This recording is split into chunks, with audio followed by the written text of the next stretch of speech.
"I'm sorry, Zoe," Mrs. Patterson said, not quite meeting my daughter's eyes. "You're no longer needed at the rehearsal." I watched through the classroom window as my 10-year-old daughter blinked, confused. Her project materials were spread across the desk, circuits, coding printouts, her carefully labeled micro-robot prototype. "But I was in the program," Zoe said quietly. "My name was on the list."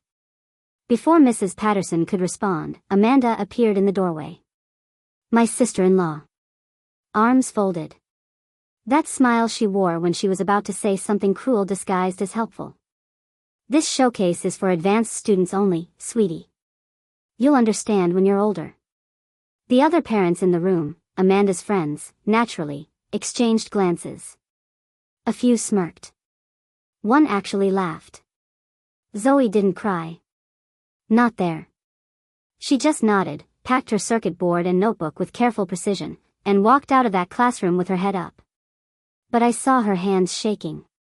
And I saw Amanda's satisfied smile as she turned back to where her daughter Tessa stood, surrounded by admiring mothers, holding a glitter-covered solar system diorama.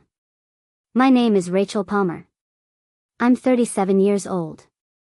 I live in Oak Ridge, a quiet suburb where PTA politics matter more than actual education and the school pickup line is full of Range Rovers and judgment. I have one daughter, Zoe. 10 years old. Sharp as glass. Observant. Quiet. The kind of kid who watches everything, processes it all, and works twice as hard as anyone else just to prove she belongs. I also have a sister-in-law who thrives on competition, Amanda.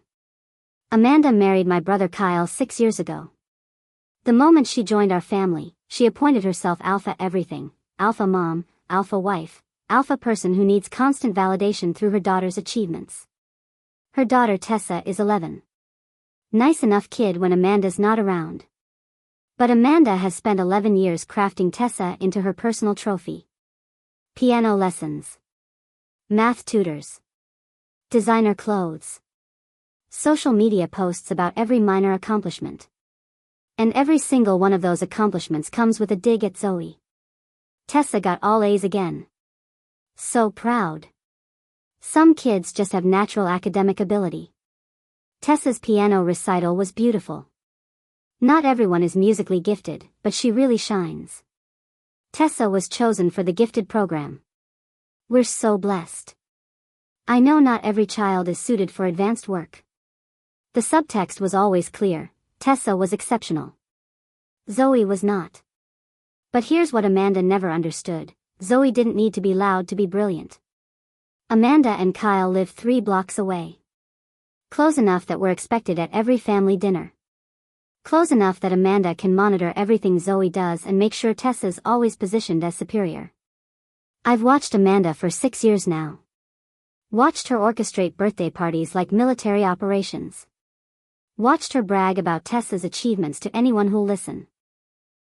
Watched her refer to my daughter as sweet, but average, with that condescending smile. Zoe never complained.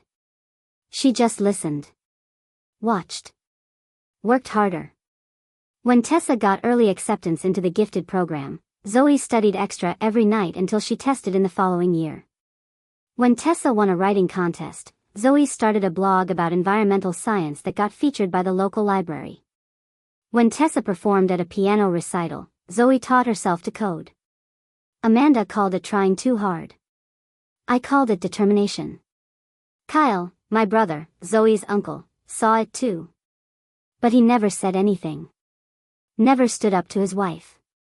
Just gave me apologetic looks across family dinners while Amanda held court. I'd learned to bite my tongue. To smile through the backhanded compliments. To protect Zoe from the worst of it.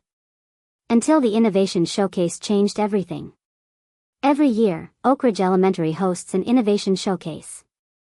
4th and 5th graders can submit projects, technology, science, arts, academic research. The best ones get selected to present to parents, teachers, and local media. It's a big deal. Gets covered by the local paper. Winners sometimes get scholarships for summer programs. Amanda had been talking about it since September. Tessa was going to present her solar system model. Amanda had already planned the outfit, the photos, the social media posts celebrating Tessa's inevitable triumph. Zoe worked quietly on something different. She'd been learning basic coding through online tutorials. Spent weeks designing what she called ecobots, tiny robots that could detect moisture levels in soil and send signals to optimize watering schedules. Simple concept, but genuinely innovative for a 10-year-old working alone. She submitted her project in November. Got accepted in December. That's when Amanda's campaign started. First, it was subtle. Comments at family dinners about how some projects are more showcase appropriate than others. Questions about whether Zoe had really done the work herself or if I'd helped too much. Suggestions that technical projects were too advanced for the elementary level. Then it escalated. Zoe came home one afternoon, unusually quiet. Her name had been removed from the project group chat. No explanation. Mrs. Patterson said there might be safety concerns, Zoe told me. Amanda mentioned something about exposed wires and fire hazards. Your project doesn't have exposed wires. I know. But Mrs. Patterson didn't check. She just removed me from the schedule. I called the school. Left 3 messages. Got no response. Meanwhile, Amanda's social media filled with posts about the showcase. Countdown photos. Behind the scenes of Tessa's preparation process. Not one mention of Zoe. Like my daughter had never been part of it at all. The breaking point came on a Tuesday evening. Zoe had been unusually quiet all afternoon. I found her in her room, staring at her poster board. The visual presentation she'd made to accompany her prototype. Mom? Her voice was small. Maybe I'm not good enough for these things. I sat beside her on the bed. What happened? Amanda said at lunch today that the showcase is for kids who are naturally smart. She said some kids have to work really hard just to be average, and that's okay, but they shouldn't take spots from kids who are actually gifted. My blood went cold. She said that to you? She said it to Aunt Carol. But loud enough that I could hear. Zoe handed me her poster board. All those hours of work. All that careful research and design. Maybe she's right, Zoe whispered. Maybe I shouldn't have tried. That broke me. Not anger, though there was plenty of that. But seeing my brilliant, hardworking daughter doubt herself because my sister-in-law needed to feel superior. That broke something fundamental. I sat with Zoe on her bed, her poster board between us. Looked at her face, trying so hard not to cry, trying to be brave. Zoe, look at me. She did. Eyes watery but determined. You have 2 choices right now. We can fight this the loud way. I can call the principal, make a scene, force them to put you back in the program. Or we can do this the smart way. What's the smart way? The way that makes sure no one ever underestimates you again. She wiped her eyes. How? Do you trust me? She nodded. Then let's show them what quiet brilliance looks like. I sent an email that night. Not to the principal. Not to Mrs. Patterson. To Mr. Ellis, the science teacher who'd seen Zoe's prototype during the submission process. Subject, Innovation Showcase, Zoe Palmer. Mr. Ellis. I'm writing about my daughter's removal from the Innovation Showcase. She was told her project posed safety concerns. I've attached photos of her prototype. As you can see, it's fully insulated, battery operated, and designed with safety standards in mind. I'm also attaching screenshots from the parent group chat where my sister-in-law discussed concerns about Zoe's project the day before it was removed from the schedule. Zoe worked on this project independently for 3 months. She learned coding basics, studied circuit design, and created something genuinely innovative. She deserves to present her work. I'm not asking for special treatment. I'm asking for fairness. Respectfully, Rachel Palmer. His response came at 6 a.m. the next morning. Mrs. Palmer. I saw Zoe's brilliance long before this showcase. Her project is extraordinary, genuinely advanced work for a student her age. I'm forwarding this to Principal Daniels immediately. This isn't just unfair. It's sabotage. Give me 24 hours. James Ellis. The call came the next afternoon. Principal Daniel's office. Could I bring Zoe after school? We walked in together. Principal Daniels, a no-nonsense woman in her 50s who'd seen every kind of parent drama, gestured for us to sit. Zoe, she said directly, Mr. Ellis showed me your project. It's remarkable. Truly advanced work. Zoe glanced at me, uncertain. I also reviewed the communications around your removal from the showcase. The concerns raised were unfounded. And the timing was suspicious. What does that mean? Zoe asked quietly. It means you were treated unfairly. And I'm going to fix it. Principal Daniels leaned forward. I'd like to add you back to the program. But not just as another presenter. I have something special in mind. What kind of special? The showcase runs for 90 minutes. We have 10 presenters scheduled. What if we saved you for last? A finale presentation. Something the audience doesn't expect. I saw the spark return to Zoe's eyes. Why would you do that? Because sometimes, Principal Daniel said, the best response to being underestimated is being undeniable. The plan was simple. Zoe's name wouldn't appear on the printed program. No advance announcement. No parent group chat updates. As far as anyone knew, especially Amanda, Zoe was still excluded. Won't people ask questions? I asked Principal Daniels. Let them ask. I'll tell them we had to finalize some technical details. By the time the showcase happens, it'll be too late for anyone to interfere. Zoe and I worked on her presentation every evening that week. Practiced her explanation. Refined her demo. Made sure everything was perfect. Meanwhile, Amanda's social media ramped up. Daily countdown posts. Photos of Tessa rehearsing. Humble brags about how blessed we are that Tessa was chosen for this honor. One post particularly stung. A photo of Tessa holding her solar system model with the caption, "Only the top 1% of students get this recognition. So proud of my naturally gifted girl." Dizzy #proud mom #gifted kid #not everyone can be special. I screenshot it. Saved it. Said nothing. The week before the showcase, Amanda went into overdrive. She custom-ordered t-shirts for the family, Tessa's biggest fans, in glittery letters. Ordered cupcakes with Tessa's face printed on them. Bought a ring light for optimal photo opportunities. She coordinated the front row seating. Made sure all her PDA friends would be there to witness Tessa's moment. And she made sure I knew about all of it. It's such a special night, she told me at a family dinner. I wish every child could experience this level of recognition.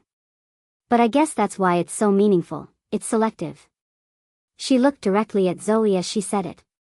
Zoe kept eating her mashed potatoes, face neutral. But under the table, her hands were clenched. Kyle cleared his throat uncomfortably. Amanda, maybe. What? I'm just saying it's an honor. Right, Zoe? You understand. Zoe looked up. Met Amanda's eyes calmly. I understand completely. The tone made Amanda pause.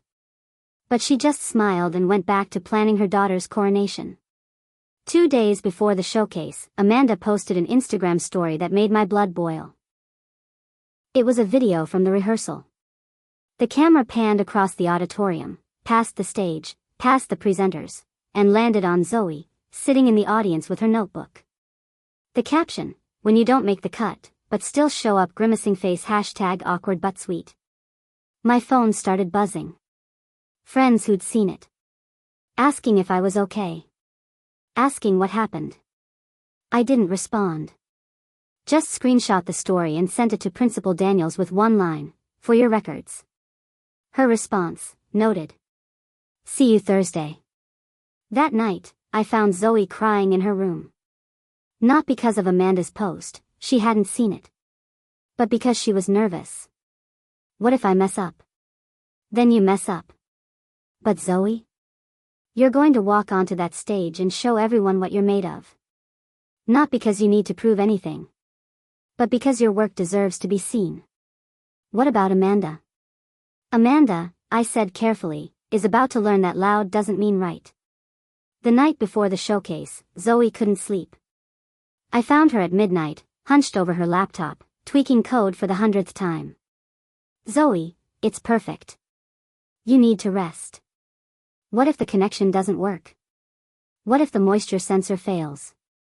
What if, I interrupted gently, you just trust that you've done good work?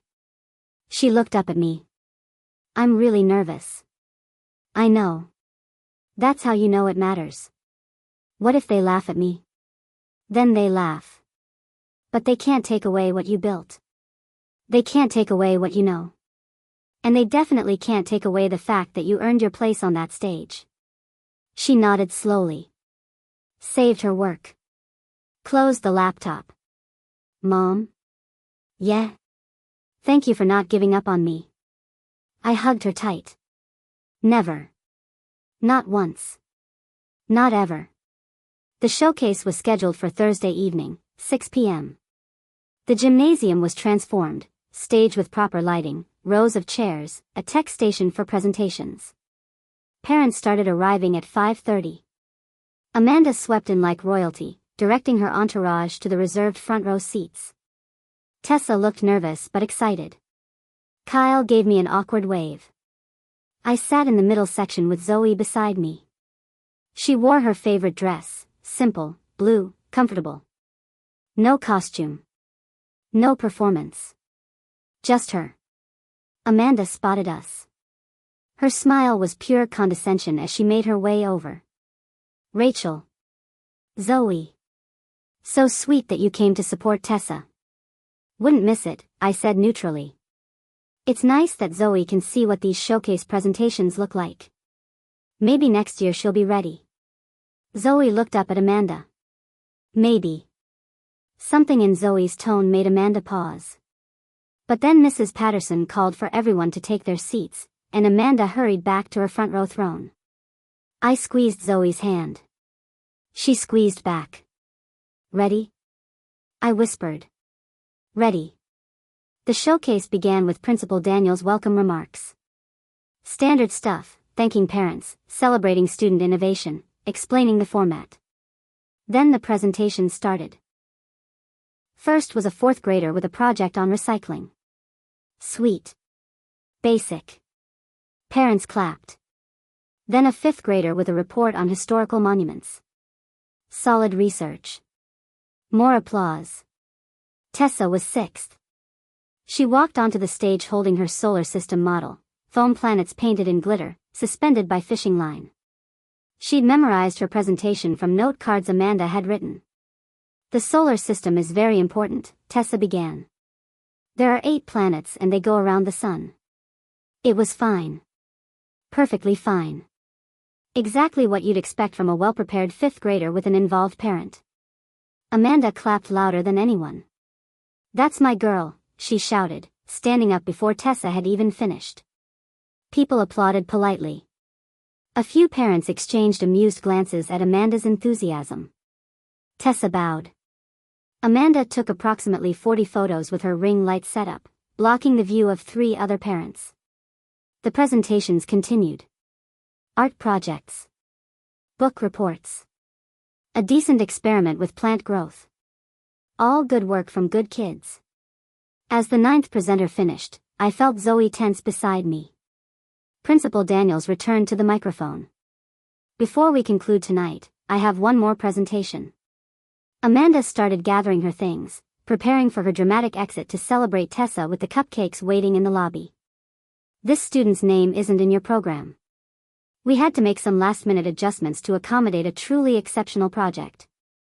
Amanda paused. Looked around, confused. Sometimes, Principal Daniels continued, brilliance doesn't need advance publicity. It just needs an opportunity to shine. Please welcome Zoe Palmer to present her project on eco-responsive microbot technology. The gymnasium went silent. Then gasps. Whispers. Amanda's head whipped around to stare at me. Her face went through several emotions, shock, confusion, rage. I smiled. Surprise. Zoe stood. Walked down the aisle with steady steps. Climbed the stage stairs. Positioned herself at the microphone with her prototype and laptop. Principal Daniels adjusted the mic to Zoe's height, gave her an encouraging nod, and stepped back. Zoe took a breath. And began. Hi. I'm Zoe Palmer. My project is about using simple robotics to solve environmental problems. Her voice was clear. Confident. No note cards. I built these microbots using basic circuit boards and moisture sensors. They're designed to detect soil moisture levels and send wireless signals to a control system. The goal is to optimize irrigation, water only when and where it's needed, reducing waste. She pulled out her prototype. 2 small robots, each about the size of a deck of cards. I'll demonstrate. She placed the robots in 2 small trays of soil, one dry, one wet. Connected her laptop to the projection system. On the screen behind her, code appeared. Then a simple interface with 2 indicators. The dry soil robot's light blinked red. The wet soil robot's light stayed green. The red signal means this soil needs water. The green means this soil is fine. The system can manage dozens of sensors simultaneously and create customized watering schedules. Someone in the audience gasped. A teacher stood up to see better. The code is basic Python. The sensors cost about $12 each. Everything can be built with supplies from a hardware store. It's designed to be accessible, so anyone can create a smarter, more sustainable garden or farm. She looked up from her laptop. Made eye contact with the audience. I built this because I think kids can solve real problems. We don't need expensive equipment or fancy labs. We just need curiosity and willingness to try. The gymnasium was completely silent. Then, Mr. Ellis started clapping. Then another teacher. Then a parent. Then another. Within seconds, the entire room was on their feet. Standing ovation. Whistles. Actual cheers. Zoe stood there, prototype in hand, looking stunned. Principal Daniels returned to the stage. Ladies and gentlemen, this is what innovation looks like. Amanda didn't clap. She sat frozen in her front row seat, arms crossed, face red. The people around her were standing, applauding, but she remained seated. Tessa had been clapping enthusiastically until Amanda grabbed her arm and yanked her down. We're leaving, Amanda hissed loud enough for several people to hear. She stormed toward the exit, dragging Tessa behind her. Kyle hesitated, started to follow, then stopped and looked back at the stage where Zoe was answering questions from fascinated teachers. He met my eyes across the gymnasium. Mouthed, I'm sorry. I just nodded. Let him go deal with his wife's meltdown. Because up on that stage, my daughter was explaining circuit diagrams to the school's STEM coordinator while parents lined up to take photos of her prototype. After the showcase ended, the gymnasium cleared slowly. Parents kept stopping to congratulate Zoe. To ask questions. To request information about her project. Principal Daniels pulled me aside while Zoe talked to Mr. Ellis. I want to apologize, she said. We should have caught the sabotage sooner. We should have protected your daughter from that kind of interference. You fixed it when it mattered most. Still. Amanda's behavior was inappropriate. I'll be addressing it privately. Don't, I said. She embarrassed herself far more effectively than any disciplinary action could. Principal Daniels smiled slightly. True. But there will be a conversation about parents interfering with student opportunities. Before we left, Mr. Ellis approached Zoe. I'm submitting your project to the district science competition. With your permission. Zoe's eyes went wide. Really? Really? This is advanced work, Zoe. You should be recognized beyond this school. In the car on the way home, Zoe was quiet. Processing. You okay? I asked. I thought I'd be happier. But mostly I just feel tired. That's normal. You've been carrying a lot of stress. Mom? Thank you for believing in me when Amanda didn't. I didn't just believe in you, Zoe. I knew. There's a difference. The fallout was immediate and thorough. Someone had recorded Zoe's presentation and posted it to the school district's parent group on Facebook. By Friday morning, it had been shared over 100 times. Comments poured in. This is incredible for a 10-year-old. Why wasn't she on the original program? My son says there was drama about her being removed. Anyone know what happened? I heard the PTA president's sister-in-law had her removed. That's messed up. By Friday afternoon, the story had morphed into something bigger. Parents were asking questions. The PTA group chat was chaos. Amanda posted once, "People need to stop spreading rumors about my family. We've always supported all students." Someone replied with a screenshot of her Instagram story, the one where she'd mocked Zoe for not making the cut. Amanda deleted the post. Then her entire Instagram account. The next PTA meeting was scheduled for the following Tuesday. Amanda had been co-chair. She didn't show up. Neither did any of her core group. The meeting was sparse, awkward. Someone made a motion to review the Innovation Showcase selection process to ensure transparency and fairness. It passed unanimously. Kyle called me that evening. "Rachel, I'm sorry. Amanda she's humiliated. Says she can't show her face at school anymore." "That's not my problem, Kyle. I know. But she's still family. Family doesn't sabotage 10-year-olds because they're threatened by their success. Family doesn't mock children on social media. Family doesn't try to destroy opportunities out of petty jealousy." Silence. Then, "You're right. I should have said something sooner. I should have stopped her." "Yes. You should have. Is there any way to fix this?" "Not for me to fix, Kyle. Amanda needs to figure out who she wants to be. And you need to decide if you're going to keep enabling her." We haven't spoken since. A month after the showcase, an envelope arrived addressed to Zoe. State Science Exhibition, Junior Division. Congratulations on your selection as a district representative. Your project, Eco-Responsive Microbot Irrigation Systems, has been chosen for state-level competition. Zoe read it 3 times. "I'm going to state." "You're going to state. Will there be other kids there?" "Lots. Kids who worked just as hard as you. Kids who love science as much as you do." "Will Amanda be there?" I laughed. "No, honey. Amanda will be busy helping Tessa prepare for her piano recital." Which, according to a mutual friend, Amanda had been trying desperately to get covered by local media.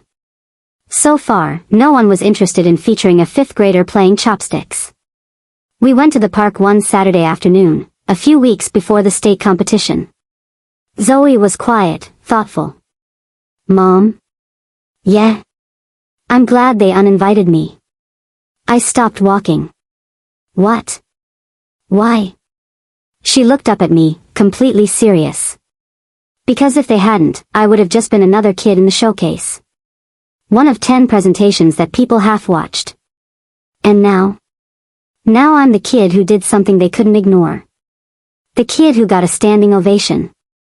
The kid who's going to state." She paused. Amanda wanted to make me feel small. But she actually made me bigger. I pulled her into a hug. "You made yourself bigger, Zoe. By being exactly who you are. Do you think she'll apologize?" "Probably not." "Good. I don't need her apology. I just needed her to stop underestimating me." The state science exhibition was in March. Zoe placed 3rd in her division, extraordinary for a first-time competitor at that level.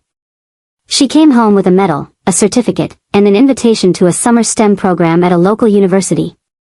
Amanda didn't acknowledge any of it. No text. No call. No social media post. But that was fine. We didn't need her validation. What we needed was what we'd built: confidence, resilience, proof that quiet brilliance doesn't need permission to shine. At the celebration dinner, Zoe raised her juice glass. To being underestimated. I clinked my glass against hers. And to proving them wrong by simply being yourself. If you're reading this and you've ever been underestimated, by family, by teachers, by people who should have believed in you, remember Zoe's story. Remember that loud doesn't mean right. That popular doesn't mean correct. That being dismissed doesn't mean being diminished. The sweetest revenge isn't confrontation. It's not even winning. It's being so undeniably good at what you do that people have no choice but to acknowledge it. Amanda tried to make Zoe invisible. Instead, she gave her the motivation to become impossible to ignore. Sometimes the people who try to dim your light end up being the ones who show you exactly how bright you can shine. Zoe is 12 now. Still quiet. Still observant. Still brilliant. And nobody underestimates her anymore. Not even Amanda. Especially not Amanda.